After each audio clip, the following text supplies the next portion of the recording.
तो फिर आपको खुशामदीद। आपको बताएं कि साबिक वजीर सेहत आमिर कियानी साहब का मौक़िफ़ कुछ सामने आया है, यूं कि वो कहते हैं कप्तान का फैसला तस्लीम, लेकिन मेरा कोई कसूर नहीं। उन्होंने कहा कि दुख हुआ कि मुझ पर नाअहली का इल्ज़ाम लगाया गया, लेकिन हक़ाइक़ ऐसे नहीं है। अद्वियात की कीमतों के हवाले से बातचीत कर रहे थे और अपने ऊपर लगे हुए इल्ज़ामात की वो सफाई दे रहे थे। ये कह रहे थे कि कुछ कीमतें मुस्लिम लीग नून की काबीना ने बढ़ाई थी और कुछ डॉलर की वजह से बढ़ी। मजीद कहा कि 345 अद्वियात की कीमतों में 2.4% इजाफे का फैसला मुस्लिम लीग नवाज के दौर में किया गया था और मुस्लिम लीग नवाज की काबीना के मंजूर करदा बिल के बायस 100 रुपए की दवा जो है वो 240 रुपए तक चली गई थी। इस सब मामले पर हम बात कर लेते हैं। हमारे साथ सायरा अफजल तारड़ साहिबा मौजूद हैं। बहुत शुक्रिया मैडम आपके वक्त का। आप इस पर क्या कमेंट करेंगी? आमिर कियानी साहब तो ये कह रहे हैं कि मुख्तलिफ अद्वियात ऐसी हैं और काफ़ी सारी ऐसी हैं जिनकी कीमतों में इजाफा बेसिकली आपकी गवर्नमेंट में होते हुए वो एक बिल था उसके बायस हुआ। देखिए जी, इनका तो काम ही एक है कि ये इतना झूठ बोलते हैं कि बंदे के पास कोई और जवाब ही नहीं होता। और इनका ख्याल ये है समेत इनके कप्तान साहब के कि इतना झूठ बोलो कि लोगों को सच लगे। अब तक तो लोगों ने इसका यकीन किया। देखें, दवाइयों की कीमतें हमारे जमाने में जो पॉलिसी बनी थी ना पहले, और उसके बाद सुप्रीम कोर्ट के जज साहब ने, ऑनरेबल चीफ जस्टिस साहब ने एक कमेटी बनाई। आप मुझे बताएं कि जिस वक्त हमने हुकूमत खत्म की, इवन जो इंटरम सेटअप था उसकी दवाई की कीमत और आज की दवाई की कीमत आप कंपेयर करें। फार्मास्यूटिकल इंडस्ट्री गई प्राइम मिनिस्टर के पास, उन्होंने कहा जी आपने डॉलर के कदर में इजाफा हुआ है और रुपया डी वैल्यू हुआ है। इन्होंने बगैर सोचे समझे 15% अक्रॉस द बोर्ड दवाइयां बढ़ा दी। जो SRO मिनिस्ट्री ने जारी किया वो नून लीग ने किया तो था। ये जो आर्ग्यूमेंट दिया है मैडम उन्होंने कि डॉलर की कीमत बहरहाल बढ़ी तो सही, उसकी वजह से कीमतें बढ़ाना पड़ी, इसको आप एक्सेप्ट नहीं करती क्या? बात तो नहीं, बिल्कुल नहीं करती। अक्रॉस द बोर्ड देखिए, इसमें बहुत सारी अद्वियात ऐसी हैं कि जिन्होंने कोर्ट्स के थ्रू और जिन्होंने प्राइसिंग पॉलिसी के थ्रू कीमतें बढ़ा ली थी। ठीक है। अब मकसद ये तो नहीं है ना कि मतलब अगर रुपया डिवैल्यू किया है। चलें, आपको ये कहना है कि उन्होंने बाकायदा उसको स्टडी नहीं किया कि कितनी कीमत बढ़ी और उसके मुताबिक कितनी अद्वियात की कीमतें बढ़ानी चाहिए। अच्छा, आप साथ रहिएगा मैडम, साथ मौजूद रहिए। शामिल गुफ्तगू करते हैं हमारे साथ वजीर इत्तलात मौजूद हैं इस वक्त और उनसे भी गुफ्तगू कर लेते हैं। मैं बहुत शुक्रिया, आपने हमें अपना वक्त दिया। हमारे साथ मौजूद हैं इस वक्त मुआविन खुसूसी वज़ीर आज़म की इत्तलात के हवाले से।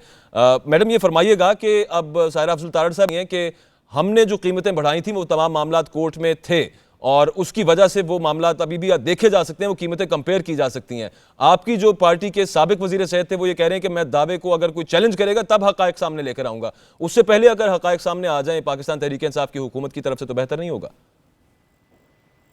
बिस्मिल्लाहिर्रहमानिर्रहीम। पहली बात तो ये है कि सारा भी उस मिनिस्ट्री में रही है और मैं भी उसको हेड करके आई हूँ। जो असल डायलेमा और प्रॉब्लम है कि वो ड्रग पॉलिसी जो ना बन सकी, सुप्रीम कोर्ट में जब ये कंपनी गई तो उन्होंने वहाँ जाके यही प्रे ली कि हमें फौरी तौर पे ड्रग पॉलिसी को डिफाइन करके अनाउंस करना है और सुप्रीम कोर्ट ने डायरेक्शन दे दी। अब मिनिस्ट्री के पास वो ड्रग पॉलिसी जब गई तो सारा की ये जो हार्डशिप और क्रॉस दी बोर्ड प्राइस इंक्रीज है वो दो चीजें कंफ्यूज कर रही हैं। हार्डशिप केसेस इनको पता है, इनके पास भी कंपनियां आती होंगी, मेरे पास भी आती थी, वो इसी तरह के रॉ मटेरियल और ओवरऑल जो चैलेंजेस और अपनी इन्फ्लेशन के रोने धोने वो कंपनियां करती थी। उसमें कुछ लॉजिकल उनकी डिमांड्स होती थी, जस्टिफाइड होती थी, कुछ अनजस्टिफाइड होती थी। लेकिन उसको तय ये करना होता है कि आपने उसका CPI इंडेक्स के तहत किस रेशियो से उस प्राइस को बढ़ाना है। जो अप्रूव्ड प्राइस है उनको अगर आप देखते हैं तो कंपनियों ने उस अप्रूव्ड प्राइस से बाहर जाके कीमतें बढ़ाई, ओवर स्ट्रेचिंग की। ये कसूर किसका है मैडम? उसको मिसयूज किया उस ड्रग पॉलिसी को। और उसमें ड्रैफ्ट के अंदर मैं कुछ चीजें इसको बरमला कहती हूँ कि कुछ ऐसे नाअहल अफसरान जो ड्रैफ्ट में बैठे हुए थे उनको वो टाइट कंट्रोल होना चाहिए था, प्राइस इंक्रीज देते हुए उस पर कैप करना चाहिए था, कैपिंग होनी चाहिए थी कि इस लिमिट तक आपने जाना, इससे आगे नहीं जाना। रिस्पांसिबल कौन है फिरदौस आशिक अवान साहिबा? ये प्लीज बोर्ड लफ्ज को उन्होंने अपनी फेवर में मैनूवर कर लिया और जिसकी वजह से वो एक्शन उनके ऊपर हुआ। तो फिर आमिर कियानी साहब जो कह रहे हैं कि मुझ पर नाअहली का जो इल्जाम लगाया गया वो गलत है, वो गलत कह रहे हैं फिर? ये तो नाअहली हुई ना मिनिस्टर की, फिर मिनिस्टर की नाअहली हुई, उसी बात से जो आप बात कर रही हैं उससे साबित हुई ना मिनिस्टर की नाअहली। तो आमिर कियानी साहब गलत कह रहे हैं। क्या जो एक्चुअल सारा भी मुझसे एग्री करेंगी कि जो आपकी प्राइस अक्रॉस द बोर्ड थी उसमें कैपिंग ना लगाना, अक्रॉस द बोर्ड में कैपिंग फिक्स होना था कि 15% के बाद वो कैप कहाँ लगेगी, वो कैप लगाना ड्रैप की बुनियादी जिम्मेदारी थी और वो फ्ला रखा जिसकी वजह से वो कंपनियों ने मनमानी कीमतें बाजार में मार्केट में वो दवाइयां बेचनी शुरू कर दी और रिजल्ट में अवाम की एक्सेस से वो दवाइयां दूर हुई। बाद में वो एक्शन लिया गया, उस एक्शन को उस फैसले को इम्प्लीमेंट करने से पहले उसको इंश्योर करना चाहिए था। ये कुताही हुई है और उस कुताही को मिनिस्टर साहब को खुले दिल से उस टीम को भी मुर्दे इल्जाम देते हुए उनको भी जो है वो फिक्स करना चाहिए, क्योंकि ड्रैफ्ट के अंदर बैठे लोग जो है सही। अगर वो अच्छा सारा अफजल तारड़ साहिबा से इस पर कमेंट ले लेना जरा। अब वो मैडम आपने सारी गुफ्तगू सुन ली, अब ड्रैप में कुछ ऐसे डिसऑनेस्ट अफसरान बैठे हुए हैं, कुछ ऐसे जो ईमानदार नहीं है, ऐसे अनासर हैं जिनकी वजह से ये सब मामला हुआ, अद्वियात की कीमतें बढ़ी, कैपिंग नहीं हो सकी। तो वजीर साहब का ऐसा कसूर नहीं है, हुकूमत का कसूर नहीं था, ये ड्रैप के अंदर कुछ अफसरान ऐसे हैं जिनकी वजह से ये सब मामला हुआ। मैं डॉक्टर साहबा कोताही हुई बेसिकली, ज्यादा अच्छा वक्त देखा है मेरे मुकाबले में सेहत में। मेरी गुजारिश ये है कि जो बातें इन्होंने की, अगर उन दवाइयों पे कैप लगाना था तो वो किसने लगाना था? प्राइसिंग पॉलिसी ने अगर जो प्राइस की वो फिर कैबिनेट में जाती है, फिर वो कैबिनेट अप्रूव करती है। अगर जो नोटिफाइड प्राइस से ज्यादा दवाइयों वालों ने दवाइयां बेची तो वो किसकी नाअहली है? वो ड्रैप की है और प्रोविंशियल गवर्नमेंट्स की है। ये हुकूमत किसी से बात नहीं करती। देखिए जिम्मेदारी की बात है। अच्छा फिरदौस आशिक अवान साहबा क्विकली लास्ट कमेंट मैडम, ये कोताही के अजाले की आपने बात, कोताही का अजाला फिर कौन करेगा? मतलब ये सारा साल इन्होंने किया। आमिर कियानी साहब को निकालकर कोताही का अजाला हो गया। फिर बात किस्मती से वो 5 साल सारा अगर आप वो रेगुलेशन इंश्योर कर देती, उसको रेगुलेशन इंश्योर थी करती, स्ट्रेंथन करती, डॉक्टर साहबा प्लीज ना होता, हमने जनाब बिल्कुल किया।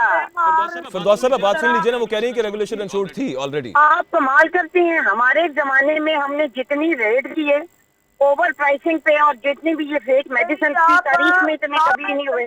मुझे बताएं कि ड्रैप बनाई किसने, किस दौर में बनी? मैं एज अ मिनिस्टर उसको रेगुलेटर को एम्पावर करके गई, मैंने बनाई वो। अब उसके नहीं तो आपने जो ड्रैप बनाई ना उसका हशर आप देखिए कि वो क्या था। एक एक मीटिंग कैंसिल करने के करोड़ों रुपए वो लोग लेते थे। आपके जमाने की ड्रैप के ऊपर और उससे पहले नैब में केसेस चल रहे हैं। सारा अफजल तारड़ साहिबा सिर्फ इतनी सी बात है कि वो कह रहे हैं कि मेरे दावे को आप चैलेंज कर दें। 5 साल एज ए मिनिस्टर उधर रही तो ड्रग पॉलिसी जो है, प्राइस पॉलिसी जो है, सुप्रीम कोर्ट के कहने पे इस हुकूमत उससे पहले हमने बनाई 2015 में प्राइसिंग। जवाब ले लें फिरदौस आशिक अवान साहब, जवाब ले लें काइंडली। उनसे प्राइसिंग पॉलिसी हमने बनाई थी, सुप्रीम कोर्ट ने कहा तो फिर बनी। आप 5 साल क्या करती रही? अल्लाह इनको बताएं कि 2015 में ड्रग प्राइसिंग पॉलिसी बनी जिससे साल डेढ़ इम्प्लीमेंट होता रहा, फिर दोबारा फार्मा की कोर्ट में फिरदौस आशिक अवान साहब सिर्फ एक छोटी सी बात ये बता दीजिए, नहीं बनाए। फिरदौस आशिक अवान साहब एक छोटी सी बात ये बता दीजिए, आपने खुद कहा कि कोताही हुई, ड्रैप में हुई, कुछ ऐसे डिसऑनेस्ट अनासर वहां पर मौजूद हैं, उनके खिलाफ क्या कार्रवाई की जाएगी? और फिर क्या उस जो वहां पर जो कोताही हुई उसका अजाला वजीर सेहत को निकाल कर दिया गया? उन अनासर के खिलाफ कार्रवाई की जाती तो बेहतर था। तो कोताही पे नहीं निकाला गया क्योंकि प्राइम मिनिस्टर ऑफ पाकिस्तान फिर किस चीज पर निकाला गया मैडम? जो हेल्थ रिफॉर्म्स और ट्रांसफॉर्मेशन का है, वो एक ऐसा इंटरनेशनल क्वालिफाइड कॉम्पिटेंट एक्सपीरियंस।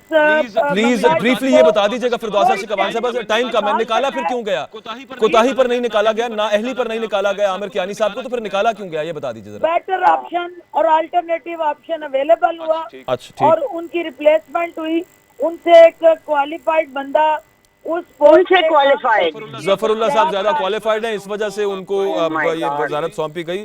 बहुत शुक्रिया, खैर आपके वक्त का हमारे साथ मौजूद थी फिरदौस आशिक अवान साहिबा। सारा अफजल तारड़ साहिबा आपका भी बहुत शुक्रिया, आपसे मजलिस पर करते हैं लेकिन वक्त की किल्लत है जिसके बायस ये गुफ्तगू यहाँ पर रोकना पड़ी। हम एक ब्रेक लेते हैं, यहाँ पे पब्लिक न्यूज़ रूम में वापस आते हैं हेडलाइंस के साथ, उसके अलावा कुछ और स्टोरीज होंगी। Stay with us.